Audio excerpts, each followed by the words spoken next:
Everyone, welcome to Rajeshwari academy. बघा, ज्या competitive exams आहेत त्याच्यामध्ये थोडे ट्रिकी क्वेश्चन्स विचारले जातात। क्वेश्चन तर अगदी सिंपल असतो पण मुलं सिली मिस्टेक्स करतात।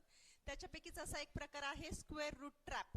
बघा काय क्वेश्चन आहे, which is greater under root of 9 plus under root of 16 की अंडर रूट ऑफ 9 प्लस 16। मुलांना काय वाटतं की दोन्ही का आहेत, सारखेच आहेत, सिमिलर आहे आणि ते रॉंग आन्सरला टिक करून देतात। तर काय आहे फरक दोघांमध्ये? सी, ह्याला जर सॉल्व करायला गेलं तर काय येणार आहे, under root of 9 is what 3 plus under root of 16 काय आहे 4। सो ह्याचा आन्सर काय येणार आहे 7। आणि जर आपण हे सॉल्व केलं तर काय मिळणार आहे आपल्याला, अंडर रूट ऑफ व्हॉट इथे आहे 9 plus 16, 9 plus 16 is 25 and under root of 25 is 5।